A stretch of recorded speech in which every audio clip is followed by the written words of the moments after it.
થરાદ શહેરમાં ઉત્તરાયણ પર્વને લઈ ઉત્સાહભર્યો માહોલ જોવા મળી રહ્યો છે।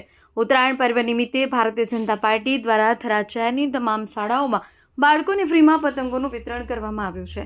થરાદના આકાશમાં આ વર્ષે ઉત્તરાયણ પર્વ ખાસ આકર્ષણ રૂપે દેશના પ્રધાનમંત્રી નરેન્દ્ર મોદી અને ગુજરાત વિધાનસભાના અધ્યક્ષ શંકર ચૌધરીના ફોટાવાળા પતંગો ઉડતા જોવા મળે છે। શહેરની કન્યા શાળા સહિત વિવિધ શાળાઓમાં 15,000થી વધુ પતંગોનું વિતરણ કરવામાં આવ્યું, જેના કારણે શાળાના બાળકોમાં ભારે ઉત્સાહ અને આનંદ જોવા મળ્યો।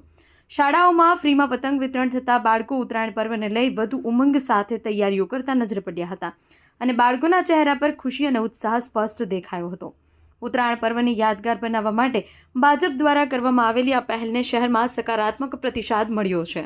આજરોજ થરાદ વિસ્તારના માન્ય ધારાસભ્ય અને ગુજરાત વિધાનસભાના અધ્યક્ષ શ્રીમાન શ્રી શંકરભાઈ ચૌધરી સાહેબ તરફથી થરાદ પોતાના મત વિસ્તારની અંદર અને થરાદ સિટીની અંદર 15,000થી પણ વધુ પતંગો આપી અમે બાળકોને વિતરણ કરવામાં આવ્યું છે, જેની અંદર થરાદ શહેરની આવેલી તમામ પ્રાથમિક શાળાઓ જેવી કે શિવનગર પ્રાથમિક શાળા, આનંદનગર પ્રાથમિક શાળા, નરસિંહનગર પ્રાથમિક શાળા, જાગેશ્વર મહાદેવ પ્રાથમિક શાળા, શિવમ, ગાયત્રીનગર, તમામ પ્રાથમિક શાળાઓની અંદર 15,000થી વધુ પતંગોનું વિતરણ કરવામાં આવ્યું છે અને એમનો સંદેશો અને જેના પતંગની ઉપર માન્ય શ્રી મોદી સાહેબનો અને માન્ય શ્રી શંકરભાઈ ચૌધરી સાહેબનો પણ ફોટો એના ઉપર ચિપકાવવામાં આવેલ છે, જેનો સંદેશ સર્વ આકાશની અંદર થાય અને એમના ગુણોથી સૌને એ પ્રમાણેનો સંદેશ મળે એવી અભિલાષા સાથે એમણે આ વિતરણ કરવામાં આવ્યું છે। ખૂબ ખૂબ અભિનંદન, ખૂબ ખૂબ અભિનંદન શંકરભાઈ ચૌધરી સાહેબ।